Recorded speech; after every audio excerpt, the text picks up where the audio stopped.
What's up, YouTube? Today we got a special treat. We're going to be doing another interview with Jacques Wiesel. I'm going to be having some highlights of my interview with him. He is a Holocaust survivor. Sorry, I got my air conditioning on. It's hot out here. He's a Holocaust survivor, and I feel as a fellow Jew that we should help our survivors who's locked up in Northern Africa. And he's going to be sharing some life lessons that he's learned. And he's also a motivational speaker and one of my many mentors. And I would just encourage you today to reach out to people, to be of value, to be of service. I just recently saw this show about Danny Trejo. You guys ever watched that movie Machete? He's a Mexican actor. He's been in a lot of movies. Heat was one of them with Robert De Niro. And one of the things that he said is his success is in direct proportion to him helping other people. This is the reason why I do this channel, because, you know, I'm not looking for the many, I'm looking for the one.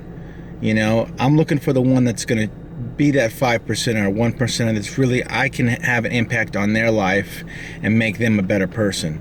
You know, I would hope that everybody does it, but, you know, I'm being realistic. You know, action is difficult. You know, when you take massive action, not everybody's going to do that. There's that 5%, there's that 1%, that's that one warrior out there who's going to be ready for battle, you know, and that's the guy, or that's the woman that I'm looking for. So I hope you're that person. I hope you take massive action. I hope you're always investing into bettering yourself and watching shows like mine. Patrick Bet David, he's got a show called Valuetainment. There's lots of stuff out there to self-improvement. You can never stop improving yourself. And remember this, that you're not going to get what you want. You're going to get what you have to have. If you have to have massive success, you'll get it, okay? So, thanks for watching. Enjoy the video. Good afternoon. This is Jacques Wiesel coming to you from the beautiful, sunshiny state of Florida. So I'm going to discuss the wisdom of the world as purloined or borrowed from my book, Bloom Where You're Planted, which simply means wherever you are is where you're supposed to be, and where you're supposed to be is what you do. You just follow on it and do the work you're supposed to. As Frederick the Great said, all religions must be tolerated, for every man must get to heaven his own way. That means you have to learn to eliminate all of the antis that you have, Semitisms or any other like that, if you're going to make it for yourself. After all, heaven is a pretty big place and there's room for all of us. For my favorite author, Friedrich von Goethe, let everyone sweep in front of his own door and the whole world will be clean. Isn't that kind of clever? It's pretty important, so. And also, finally, God is not a cosmic bellhop. I love that one. Everybody's busy praying, and they get very little. Of course, the odds, you'll come out of 1 million prayers, you'll come out with one that works and say, see, it worked. It didn't work. You're just bucking the odds now, so forget about it. And you were given at birth everything you'll ever need to succeed and to be the great person that you were meant to be. Just wake up and do it. Simple as that. I've got 75 years now of learning behind me. And I'm talking about I'm 88 now. I'm talking about 75 years. That's 3/4 of a century.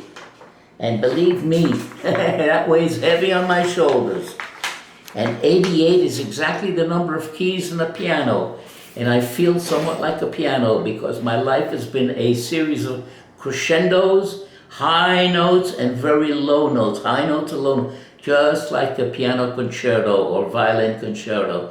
So my life has been pretty much like that. But the music has been very sweet, and I've enjoyed a good part of it. So here we go now. Number one, my first question or statement. If you want to become the person you've always wanted to be, Here's your opportunity, for real. Cut out the BS and everything else. Number one, you have to eliminate all the negatives in your life. They are ruining you, and I'll explain a lot more later. But I have learned a technique that works for me that I learned about through computers.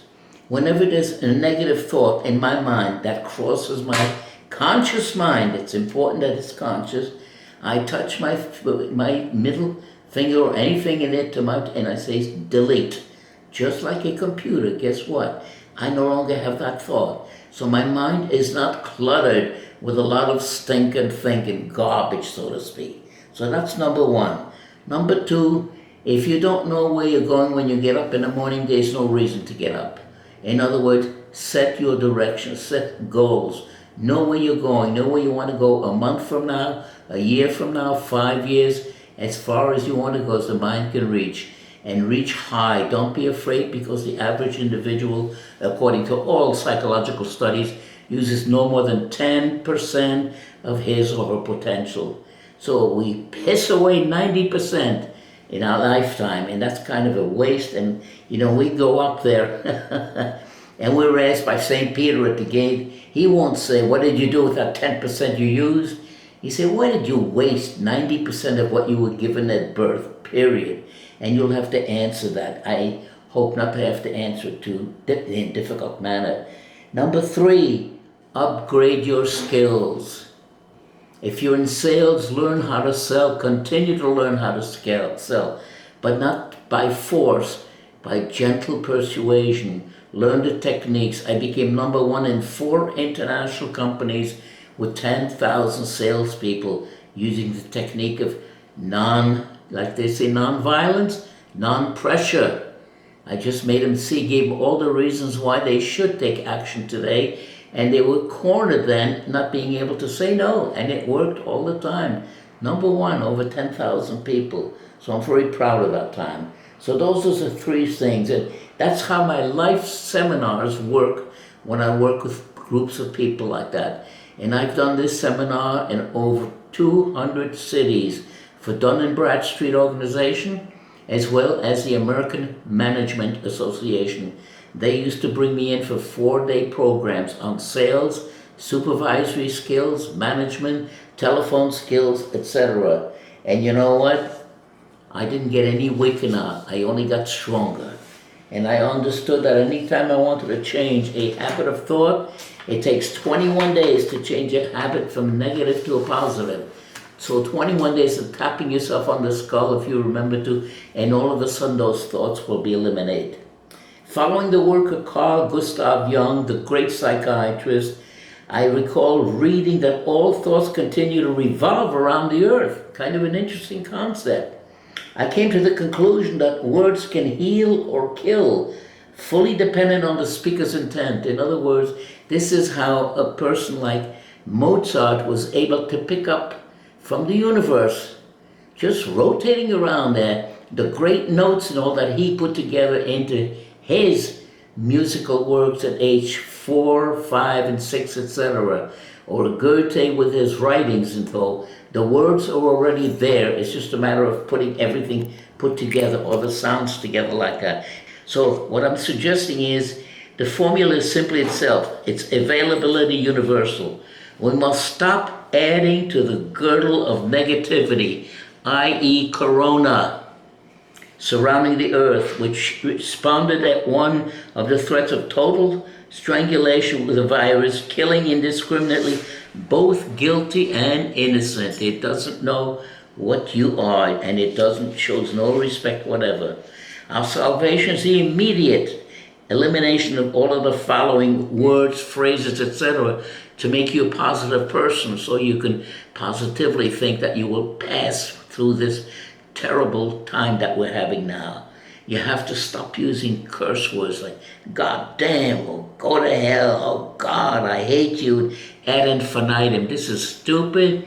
It doesn't make you a better person. Quite the contrary. It shows you don't have the command of the English language, and that goes against your, whatever business you happen to be in.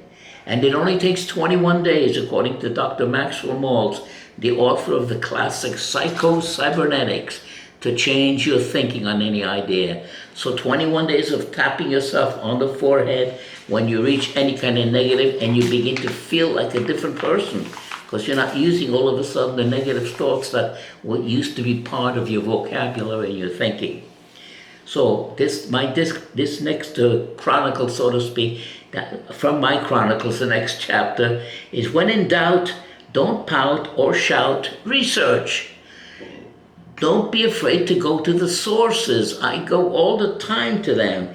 When I attended my first class in Williamsburg Public School, 1943, I was totally lost.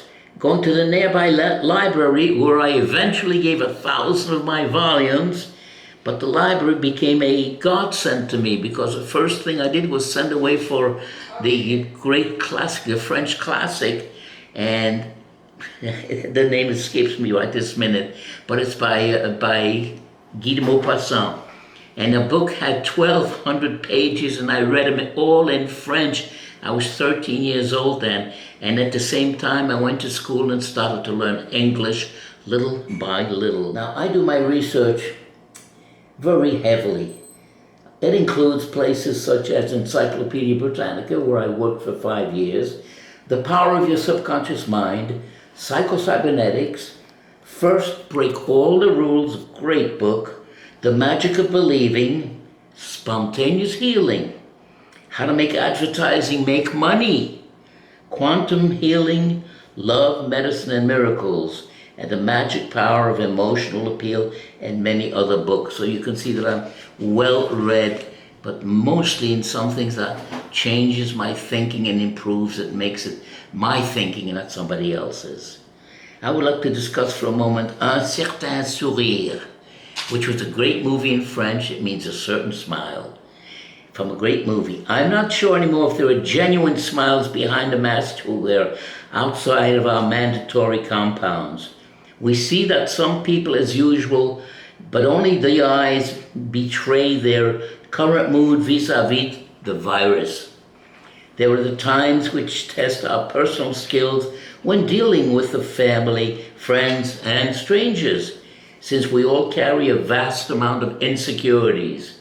It takes a great amount of courage to become the person we really should be and are capable of being. Here then is our golden opportunity for some healing words. We can follow Omar Khayyam's great adage. He said, 11th century, you are master of the unspoken word and slave to those that you have spoken. So watch, your mouth is your most dangerous organ in the body. It can do you good by what goes into it, and it can do you bad by what comes out of it, so be careful. Don't smile inwardly, no one will notice, even with a mask. A genuine smile, although unseen, will be received with a similar response. They see the eyes, they can see that you're smiling. Only then will a certain smile turn into a positive encounter. So with all these words here, I hope I've given you a little bit of information, because that's about, I ran out of steam at this particular point now, and I'm open to questions. In other words, if you want to write to me or telephone me, I answer. I would be happy to answer you. I told you where my material comes from, the world's greatest minds. I borrow from the best, and I'm not afraid or ashamed to do so. So very little of it is what you call original. I like to think it is, because it comes through me, but it is not necessarily of me. It is from the world's greatest sages. So be with me. Come along for the ride.